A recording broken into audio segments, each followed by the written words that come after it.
Alright, I got lucky and the rams have come down over the cliffs and they're right in the grassy slope.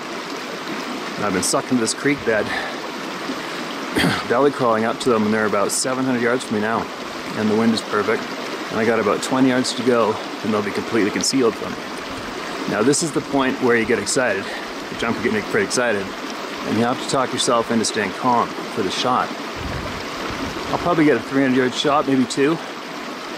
Hopefully the wind's good. I'll show you the rams right now, and you'll see the grassy hump that I use for cover. But I'm still not certain of my wind direction. So you always have to be aware of the wind direction on your stock, okay? Here we are.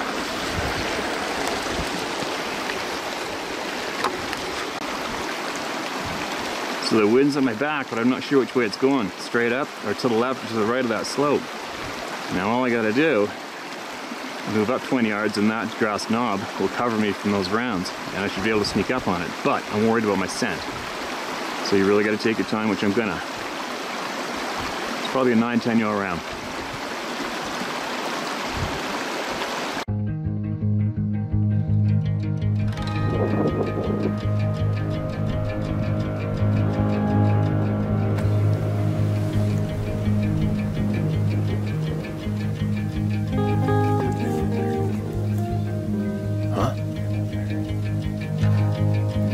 See what the hell we're doing.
That'd take a while.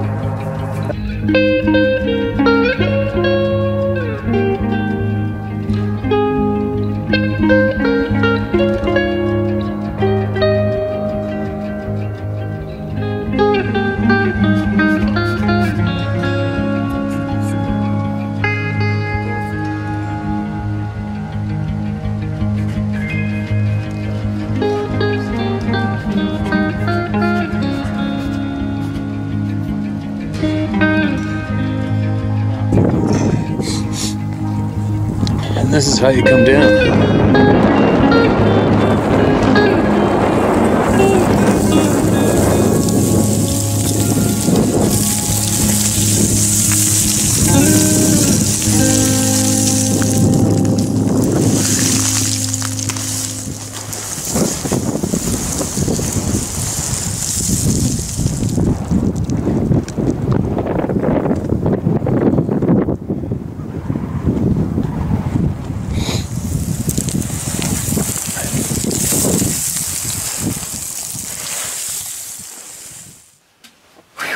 Alright, it is the 14th of March today, and it's funny, quick note, you know how, I don't know if many of you are familiar with, say Hitmen as an example. There's a couple books out from Hitmen telling their stories and how they said they would go, their favorite move was to go into a crowded place and do it with the loudest gun they could, because there would be so many different descriptions and versions of what actually went down. Same with accidents. When you talk first responders, police, at an accident scene, it could be a dozen witnesses, and almost every one of them have a different version. Anyway, I'm saying that to make note of, it's the same thing as when I say something in a video here. So many people don't actually, not so many, but there's always going to be a handful of people that just don't listen to what I'm saying, and then they email me and blow a gasket. I probably had 4 or 5 or 6 emails of people being angry because I was tucking my tail and running away from YouTube, when I didn't even say that. What I said was, I'll say it one more time real clearly. I'm going to make full videos here in one go, instead of stopping when I hear some things being said in an email that will get us deleted from YouTube. I'm going to make that whole video anyway, read the entire email anyway, include it in the video, and then chop those emails out for the YouTube video. And then the full video left with the emails, the topics in the emails that'll get us deleted, will go onto the other platforms. That's what's going down, alright? Nobody's leaving YouTube, nobody's charging your shit, and that's what's happening. So, if that's confusing, press rewind, listen to it one more time. Alright? Now, got the internet guy coming. He's going to light the shop up with the internet. So maybe I could even possibly start doing live shit in here so I don't have to edit at all. Which would be real cool. Right? Even ask some questions, you never know. One more quick note. My steelhead camera to record the bite as the steelhead comes and bites the gear works perfect. I did it. Absolutely nailed it. I can't wait to go. Now, let's get some voices heard. More important than mine. Hello, Steve. Emailing in to reply to a video. Thanks for all you guys do. It would be epic someday to meet you if I come through. I'm in Logan, Utah for now. I'll be guiding in Alaska this summer. Then return to Nepal. And maybe again be home in the winter on my reservation in Utah with my son and his wife. I am ever grateful for your work and space you've made. When I return to Nepal, I have an art studio. I hope to paint some large inspired works from some of your videos. Wow, that's incredible. We've come a long way. The years, the truth still is solid and so much more to do. I did not know you had read my letter until this morning. I was an editor and journalist for 16 years for my tribe. I hope these formats work and hope to continue to help. Take care and have a great week. Happy spring, Club of No Return, Steve. It is Sunday, the day that bit off an hour of time. Mountain Daylight Savings Time in the States. Ha ha ha. Us natives laugh about daylight savings time. That only white man cuts the bottom of the blanket off and sews it on top to make it longer. Oh my god, that's a good one. That was a good one. I'm going to remember that. I'm going to have to post that up somewhere. Let me say it one more time. Only the white man cuts the bottom of a blanket off and sews it on the top to make it longer. I came homesick from my current job as a caregiver. I was dozing off your recent video and I heard my name. Maria. Warrior Maria. Mariah? I stopped my fever and now backtracking to reply. Sorry, I stopped my fever and now backtracking to reply. In August I was working in Alaska as a guide. Alaska calls those who endlessly work and can maintain something deeper in us, presence. So, I missed your video, which you shared in my letter. I'm most humbled to know now it was shared, and see that so many were helped.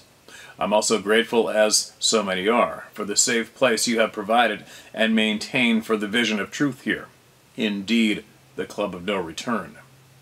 So let's see. Question. Soul and love. What separates God and soul? Alien DNA. And love lost.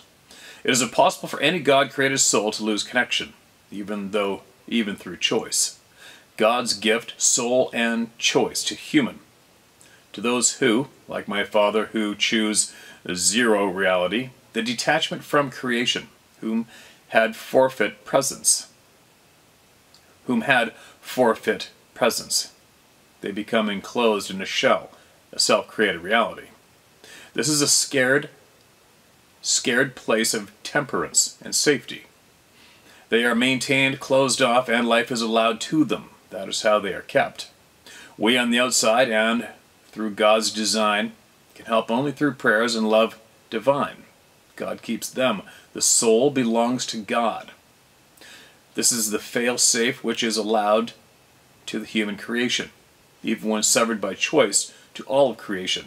The soul is in the breath of God, a specific frequency, so there is never loss. What we feel is loss and separation, which is very painful and disorienting. So know that if you seek solace for loss of connection, you can go to God and reconnect. This war is brutal. But within us, we must bring joy in. It is what will sustain us through.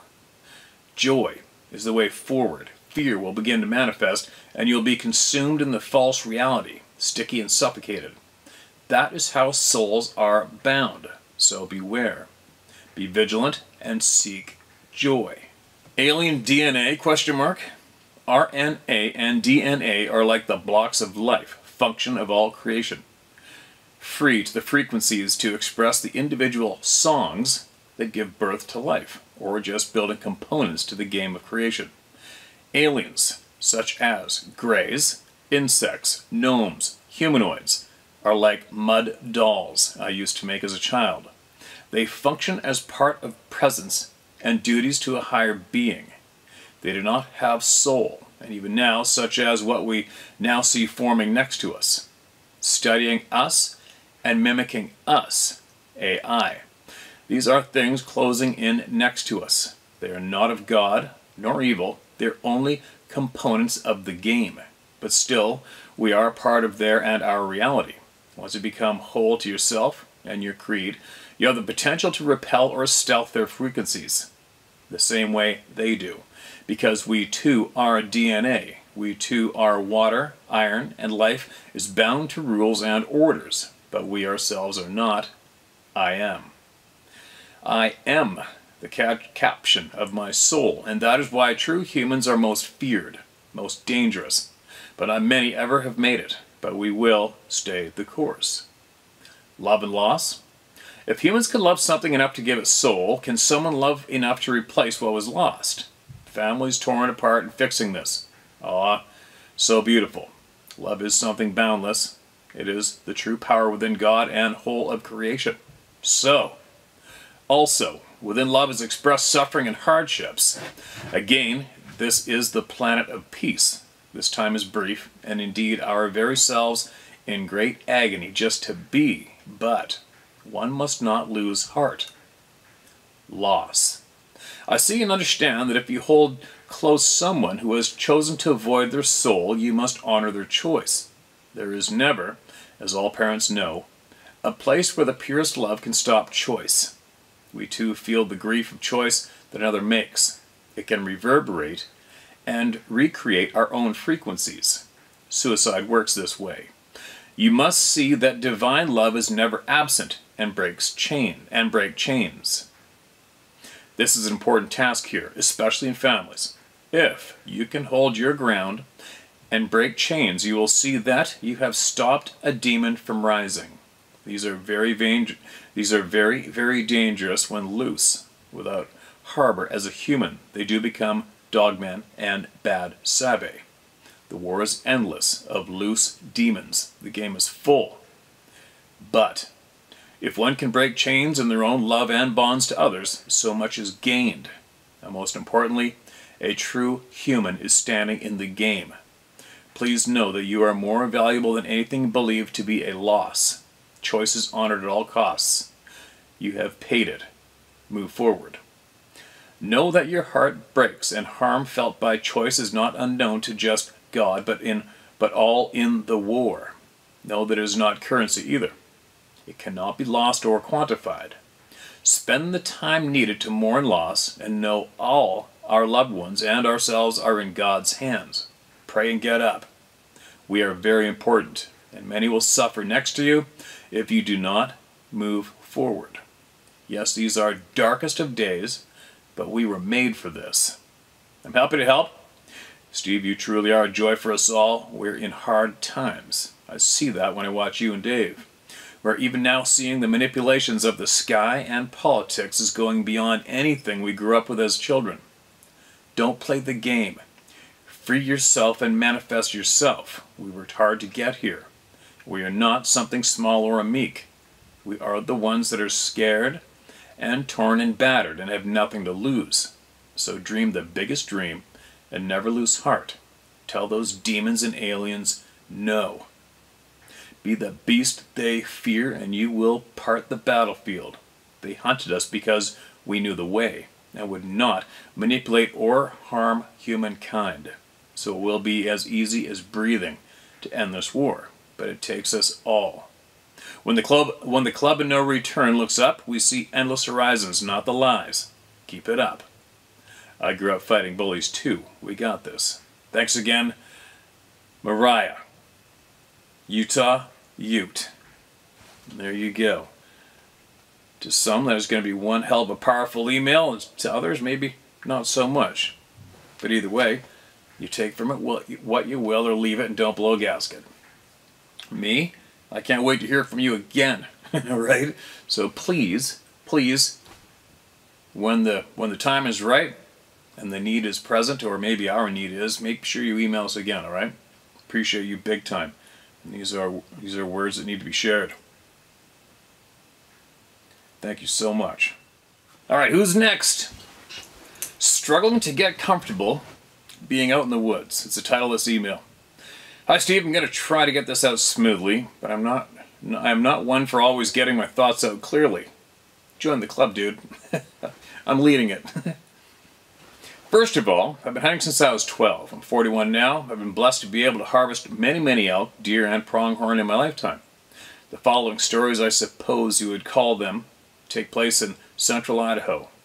My family have 2 cabins that are in the wilderness of Idaho. This location is very near Frank Church Wilderness in Idaho.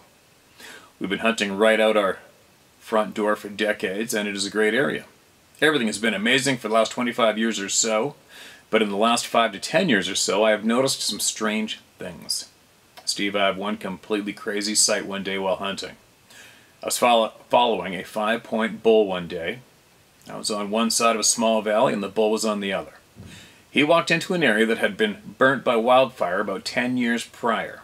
This area was so hot that there was very little vegetation, even 10 years later. Oh wow, that kind of sucks. I hope I'm painting the picture correctly.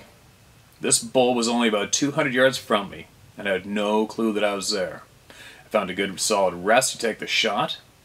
The bull walked behind a burnt tree. I was going to take the shot when he stepped out from behind the tree. Well, the bull stepped behind the tree and I could see his hind end at this point. The bull then turned uphill, I assumed, and went completely behind the tree. Steve, I swear on my life, this bull completely disappeared. I never stepped up. It never stepped out from behind the tree. There was nowhere for this bull to go. This area was extremely visible. I waited for him to step back out for about 45 minutes. I was confused, so I walked over to where it was. I found the tracks.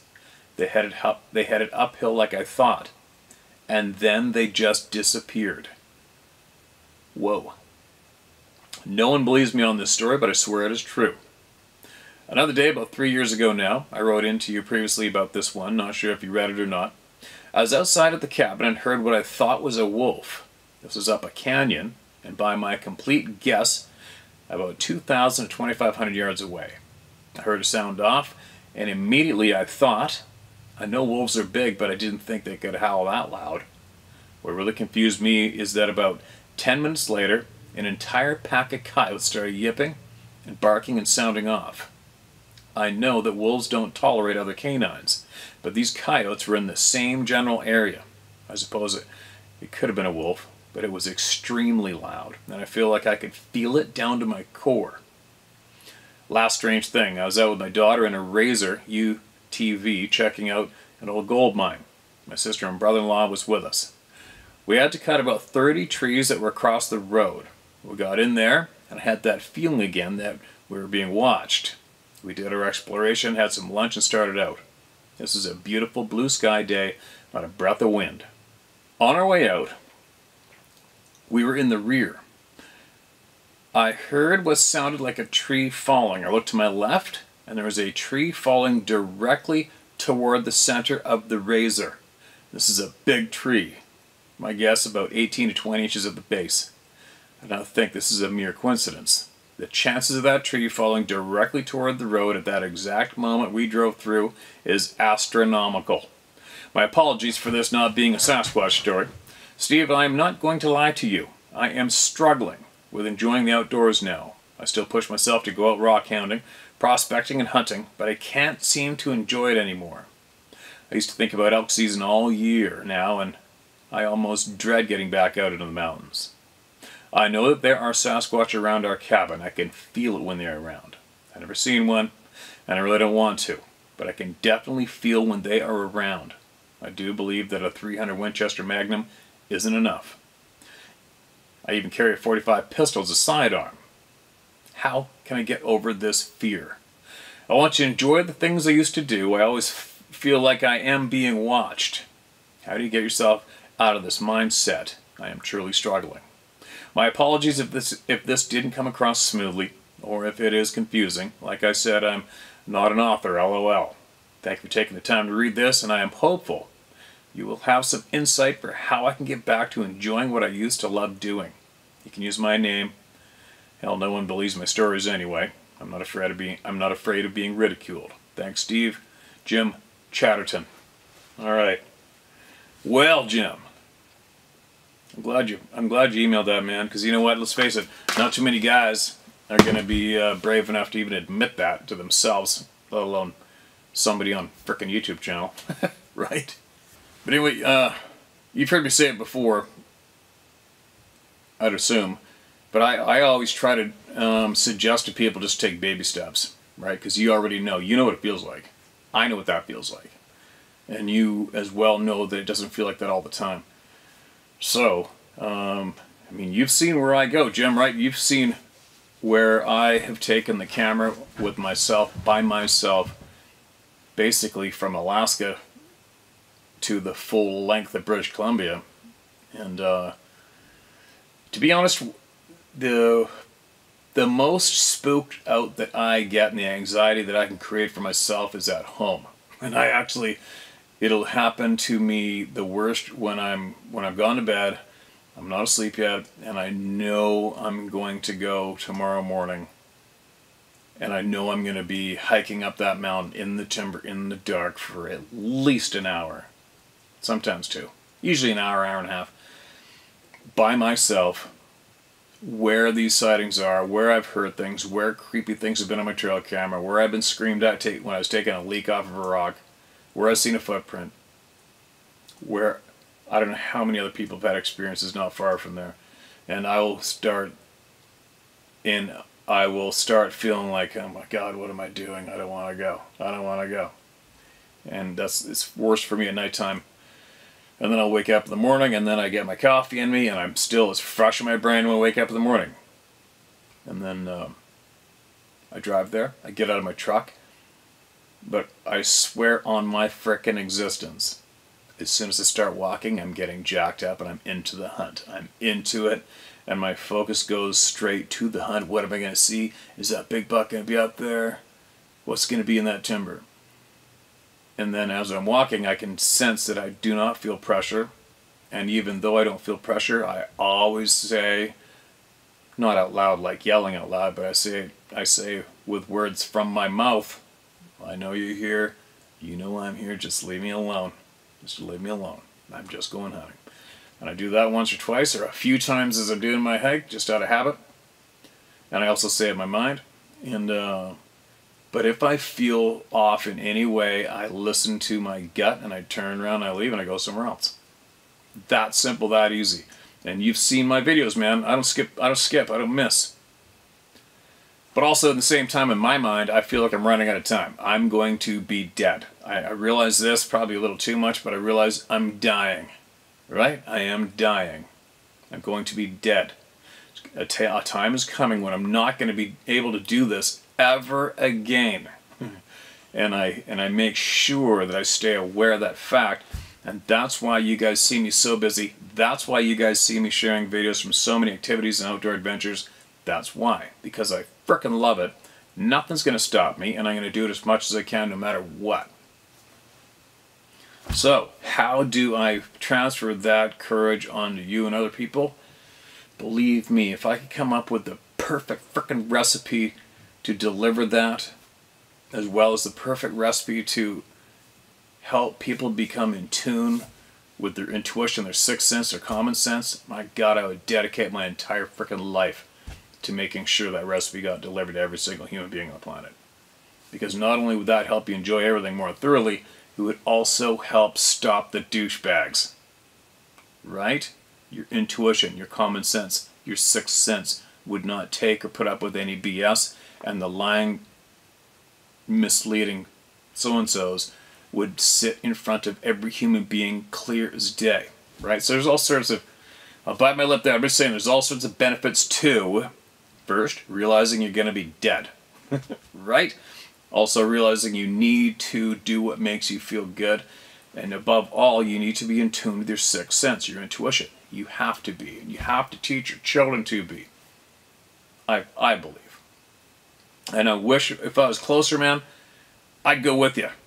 I would go with you. We'd get up and go in that, we'd climb that mountain in the dark or another one, feel it out together and just go do it and enjoy it. Have a successful day and go home. I'll go to another spot, and all of a sudden hit a brick wall and go, whoa, I don't like the feeling of this place. Nope, me neither. Let's go. And turn around and you leave. But there's a reason that we're getting those feelings. That's your intuition. That's your gut feelings, and you have to go with it. It's just telling you, not today. This isn't a good place for you today right here. Oh, it isn't? Okay, I'm out of here. Okay, let's go. It's over. Right? But that doesn't mean that you absolutely quit and annihilate your life and your passions. You just, it's not easy. It's easier to say it, right, man? Obviously, you're going through it. But first, just try to accept the fact that you are dying right now. Every one of us are. There's no way out of it. Right? Now, picture being at that point of life where you're dying right now. You actually really are dying, and you look back, and you're going to be going, shit! Why didn't I hunt more? Why didn't I go that frickin' mountain again? Damn it! And here I am dying. I can't go back in time and do it again, right? Anyway, babbling, you guys. I'm starting to sound like Tony frickin' Robbins for crying out loud. But anyway, Idaho's not that far, is it? Who knows? We'll see. If I do get to manage to pull off my little bit of a U.S. tour, we'll see if I can. We'll see if I can swing around and help yourself, maybe others in the same position as you, and I'll go out in the woods with you. We'll just go and feed off of my knowledge and my energy, and I'll share it and see what we can do. But in the meantime, that's about all I got. Okay? Thanks for writing in, man. Make sure you write in more about your progress or hiccups or speed bumps or whatever you come across, because I'll guarantee you there's a shit pile of other people that are in the exact same boat as you right now, and they don't want to talk about it. But they're listening, right? They're listening for knowledge and help.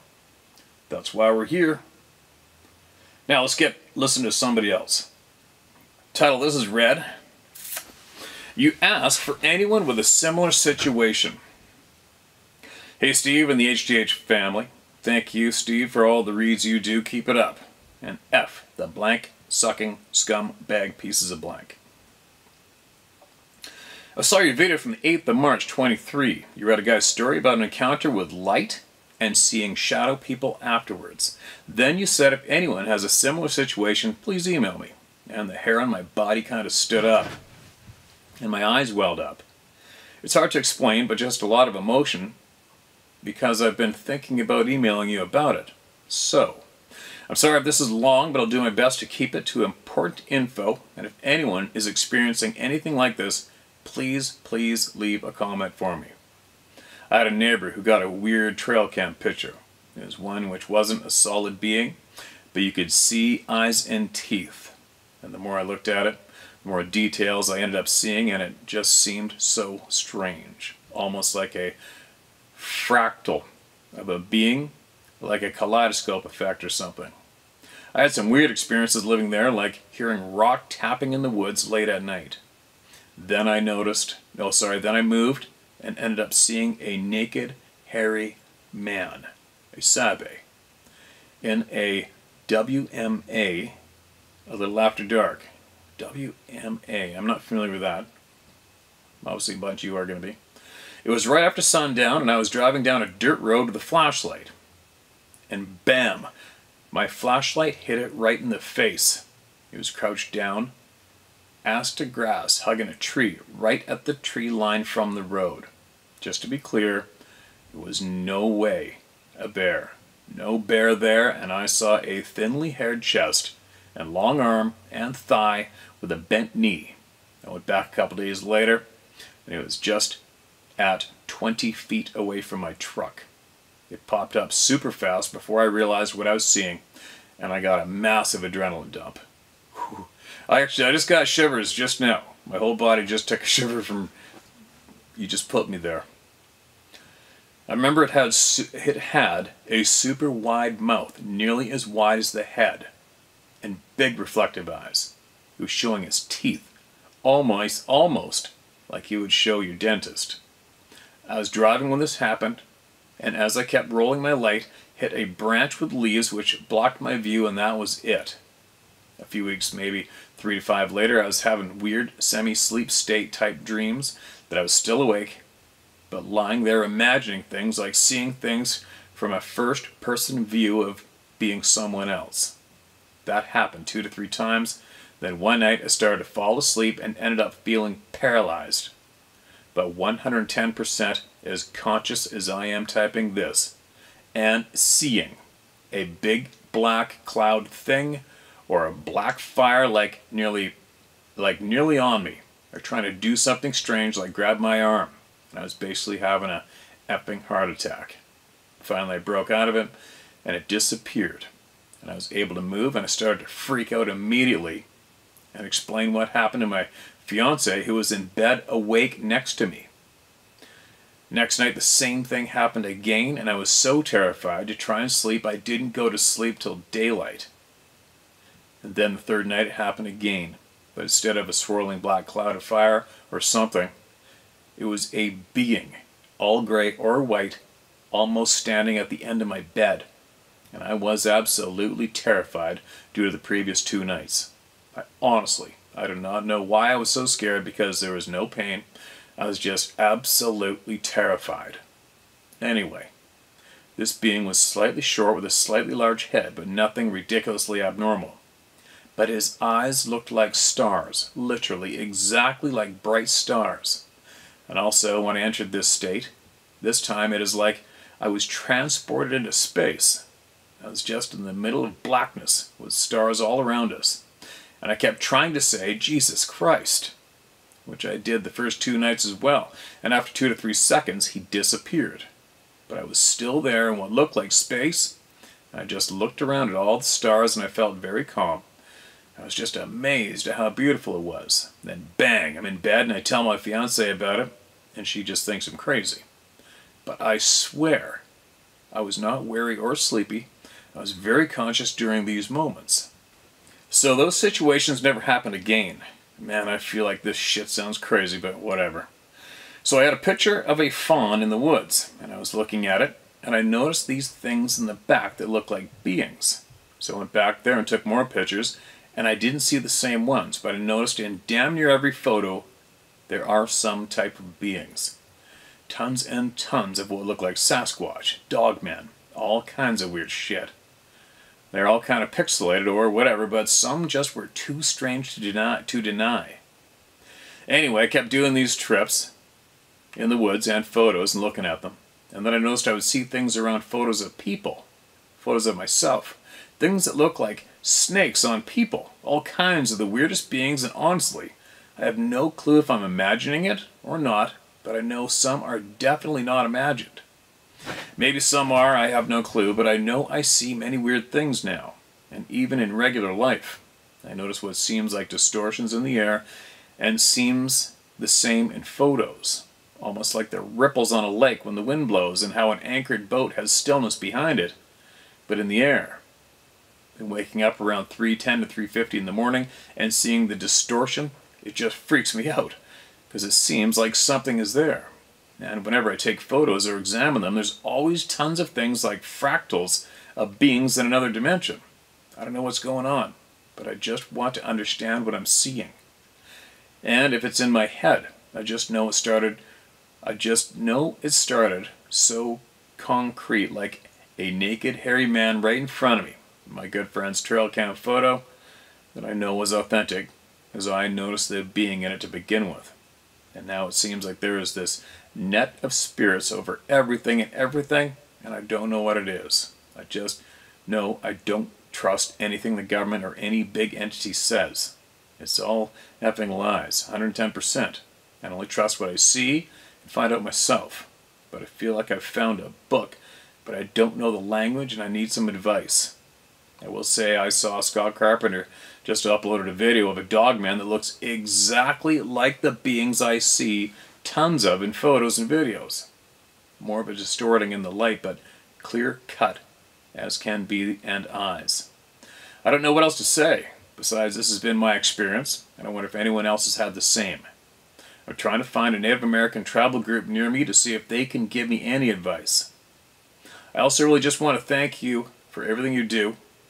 I think if this all happened without your videos, I'd feel really, really crazy.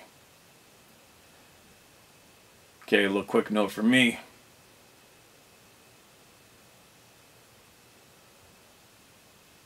Okay, man, don't beat yourself up. And every single thing you shared here, you gotta understand that it's possibly gonna help somebody, or who knows, maybe a lot of somebodies. We don't know, right? We don't know until somebody like you breaks free, cuts loose, and frickin' spits it out, right? Somebody's got to be the first. Are you the first? Nope, you're not. All right? So there's a plus, there's a bonus right there. So, if anybody has similar experiences going down, please email. Well, you can if you want to email this person, email me. Or if you want to share it with everybody, email it through. Share it through me if you want. I'll do it. Or share it somewhere. All right. It doesn't have to be me or here, but we need people talking openly all over the frickin' place, no matter what. Or you can comment in the comment section below, or if you know of past videos we have here and you remember the title of the video because it had an impact on you, put down the title of that video in the comment section below for this person to watch. All right? And then we'll take it from there. Thanks for sharing that, man. Don't forget, even if we hadn't heard this stuff, this crazy shit that you got to share, somebody's got to be first, you guys, right? Doesn't matter how crazy it sounds. Somebody, if it's legit, somebody's got to be the first one to say it. Get it out there, right? Because unfortunately, the majority of us are too scared to say it out loud, right? Don't be scared. It goes for everybody. Quit being scared of shit. Don't be scared of nothing. You realize how many people are here and have your back? Just get it out. Thanks for sharing that, man. Make sure you write back again, alright? And keep watching the comment section below. And if I get something my way, I will post it up to help you out. Alright. Who's next? More pictures around my house. Hi, Steve. It's Jack Willis. These photos were taken from a video I took walking around my property in Washington State. So, I took this video and sent it to my buddy Scott Milika, who lives in Alaska. He broke down the video into some still shots frame by frame, and these are what he found in the video. In one of the photos you can see the Sasquatch's hand draping over the fence. You can see it pretty good. He's kind of squatting behind the one sitting on this side of the much rotted picket fence. You can see 4 of the fingers with long black fingernails. They are pretty damn scary themselves, and it looks like the one on this side of the fence is blowing out birthday candles. Her cheeks are puffy. And on one of the other pictures is a female with a young one in her lap. And if you zoom on her, down where her feet would be, you can see 3 of her toes perfect. The big toe, and the toe next to the big toe, and part of the middle toe. And the other picture is squatted down looking at me at the base of a bush, which I have a photo, him that would climb this tree right outside my upstairs window, and he can see Carrie, my wife, when she sits in her recliner and watches TV. No, there's not much punctuation, you guys, all right? So she said, Jackie's out there. So I walk up beside the window and put my phone on the window. I can't be seen, just my camera, and snap a picture, and I'll send that photo when I find it. I got several pictures that Scott sent me from that video. And to let you know the still shots from that video, these creatures were no more than 50 feet from where I was making the video. So they are really close to me. Right across my driveway, there is a little electrical high line that goes right by my house. And years ago, the property owners planted an orchard of several types of fruit trees. And they take all the fruit from these trees, and the high line is unattended and not trimmed. High line. What's a high line? Let me read that again. Take all the fruit from these trees, and the high line is unattended and not trimmed there. And the high line crosses the Columbia River only a mile from my house. And this clan lives on around this high line. All right, so I'm guessing it's a power line. So they got food, water, fish, clams, all they need right there. And not too often I get a truckload of day-old bread and dump it on that high line, but nothing regular because I don't want them expecting it. Sometimes I'll wait 3 months before I put the bread out. But yeah, the alpha male is about 11 foot tall, and I have a photo of him looking over some 10-foot cottonwood saplings, and they are 10 feet tall, and his head is over the top of them by about a foot. I'll send more, Steve, as I find the photos. I don't want to send too many at a time because they all have their own story. Steve, and by the way, you do know your plants. That was my photo I sent in of that Sasquatch kneeling in the trees, signed Peace JW. Sorry, I forgot to put my name and location. I live in Longview, Washington State, and it's southwest Washington, about 40 miles from Portland, Oregon. Okay, Steve, keep on keeping on, JW. Okay, man, gotcha. Yeah, I knew there's no way that timber wasn't too far from me. But, alright, so, again, photos, blurry. Some parts of the photos definitely aren't blurry, and right now, looking from here, I can see the fingers.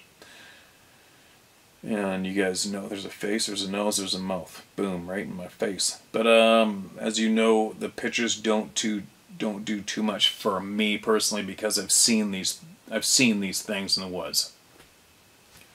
And I do realize that it's just the way it is. It's almost probably possibly impossible to get a dead as clear photo of one. Do I know why? No, I don't. Have we had people, here's another one too, we've had a shit pile of people prompts to send in pictures, crystal clear pictures, crystal clear photo or trail camera photo, crystal clear video. They never do. Why not, right?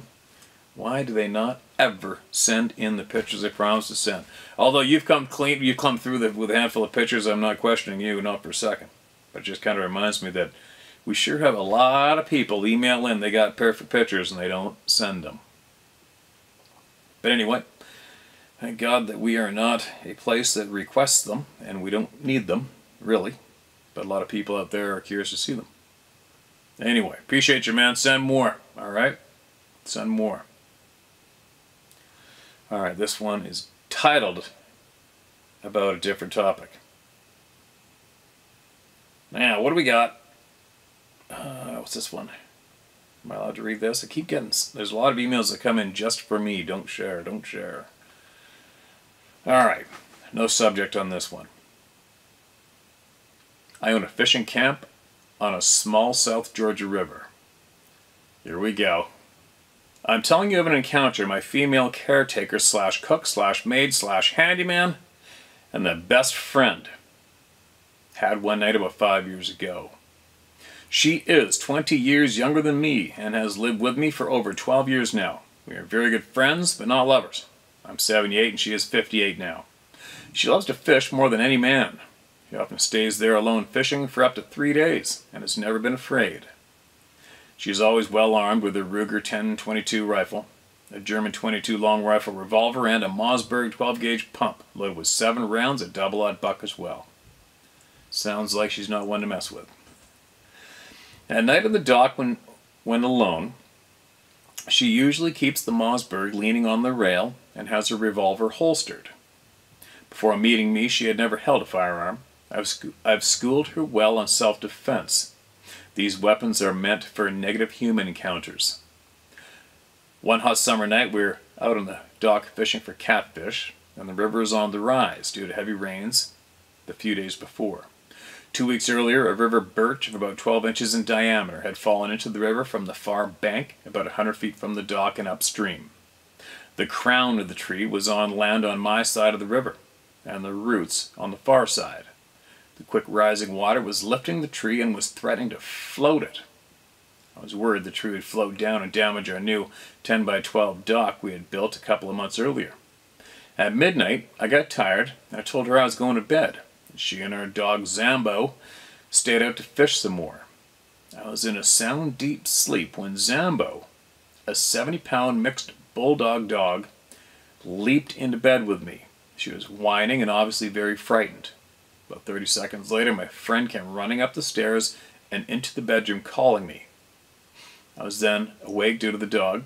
She said quietly, in a very frightened-sounding voice, "There is a Bigfoot outside in the river." I sleepily told her not to worry, and I said, "They are very peaceful and will not hurt you. Don't be afraid of it." She said calmly she's going down to fish some more. What? No way. The next morning I was cleaning the fish when she came down from the cabin. I had noticed when I came downstairs that the fallen tree that had worried me was firmly wedged against the far bank across from the dock. It was no longer a threat, but would need to be cut up later to clear our fishing hole of the crown branches. She then told me a most unusual tale of the early morning encounter. She said she had been fishing in the dark, and there was a nearly full moon directly overhead, so she could see the river clearly. She said she saw a huge Bigfoot come to the river's edge on the far bank. It turned to her, and a voice came into her mind saying, "Be calm, I will not harm you." And that is when she and the dog panicked and ran upstairs to tell me of the Bigfoot.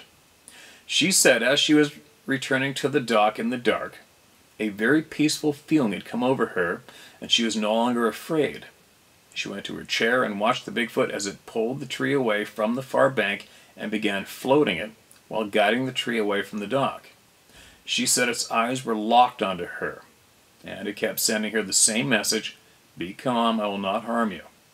She said the words in her mind were English. She said in her mind to it, she was not afraid.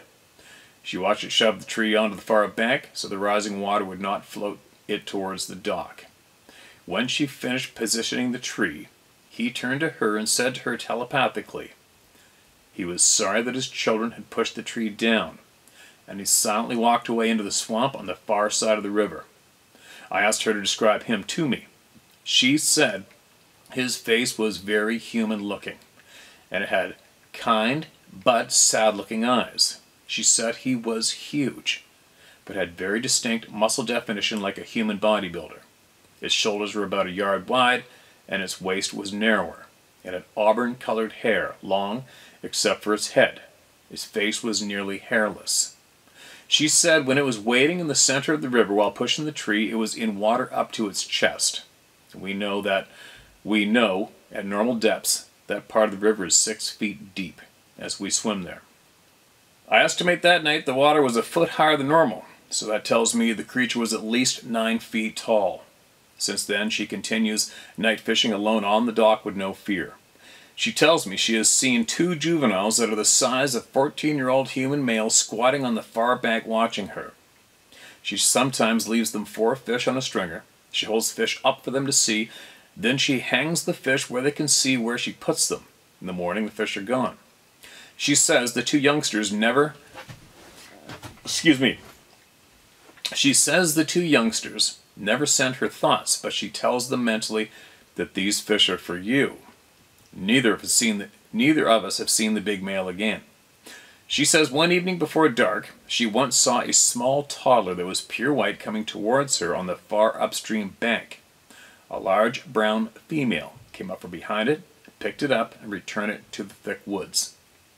I bought this river place 15 years ago for its isolation and excellent fishing. There are no other camps upstream or downstream for 2 miles in either direction. We cut the road into the 14 acres to get to the river, and we built the 10-foot high elevated deck with a bedroom on its north side. It's on a 24 by 16 foot deck. We are completely off grid and catch rainwater for cleaning, cooking, and it's filtered for drinking.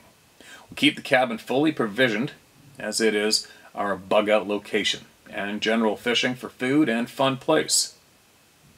Not many but my son knows of its location. Oliver, somewhere in southeast Georgia. There you go. There's another one. Take from it what you will or leave it, you guys. That's one hell of a story, man. And that's one hell of a thing to decide to wake up and make up and find an email address on YouTube and send it to it. Right?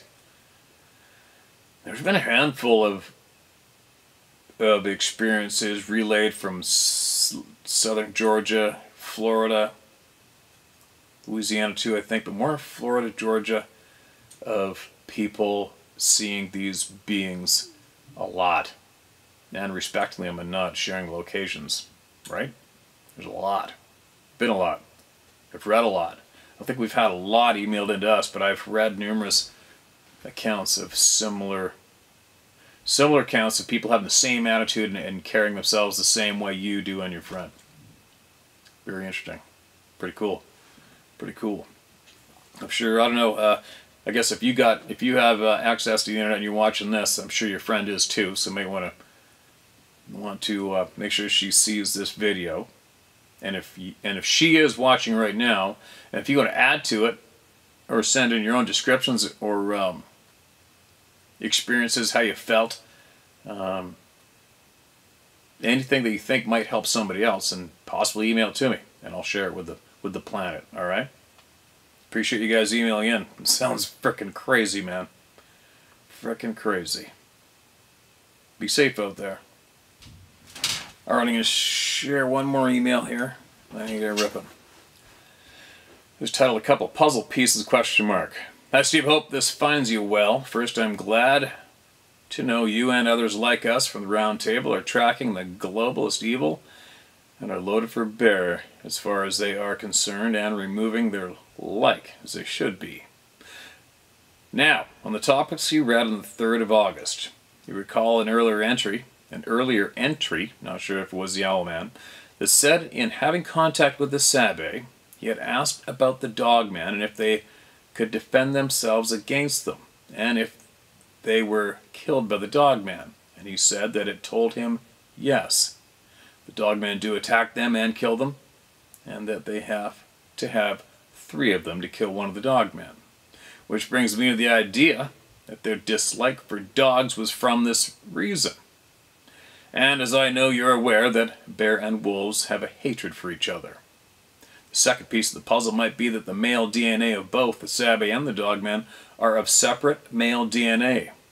One the wolf DNA to the Dogman and the bear DNA to the Sabe. I don't know if you're aware, but both Davy Crockett and Daniel Boone spoke of having encounters with the Sabe. Daniel Boone said his son had been picked up and body slammed a couple times when he came upon a Sabe with him after hearing a couple of the shots fired. The second shot, he said, must not have been used with a cloth in the musket, and that when he shot it, the ball went through the Sabe's eye, which killed it, and that he had used a hatchet to open it up, and that it had no ribs but a chest plate that was 3/4 of an inch thick. Well, Steve, I'll keep as short as I can right now. I have a ton of other things that are going through my mind, ideas. When you speak on how your mind works, it sounds like we come from the same Norwegian line of fighters, explorers and perseverance. But in general, good people that don't and won't suffer fools. You take care of yourself and folks together with the rest of the people of the round table. We'll get to the truth. Godspeed and blessings, Brother Sean Little. Okay, man, appreciate you. And there's another one from another subscriber. Thoughts to chew on. I'm not going to get into the DNA topic right now myself. I got to get my ass in gear.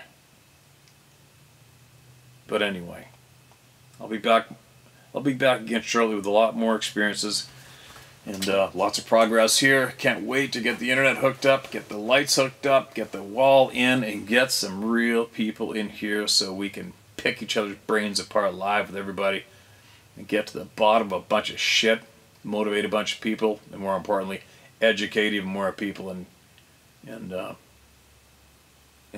encourage people to have courage and be brave. All right, I'll be back. Well, there's camp. That's where we spotted him from. That's the wide open ground we had between us. And that is where he was, just right over there when we finally got a shoot at him. And they went up there. But I lost him. I'm not certain that I missed him or not. I'm pretty sure I missed him. Gun's definitely out. 4 bullets in my backpack. We'll see if we can get that fixed up. I don't know. Not a good day. Can't imagine what it'd be like to drop 40,000 bucks and have this happen. Ooh, that must feel bad. Anyway, here we go.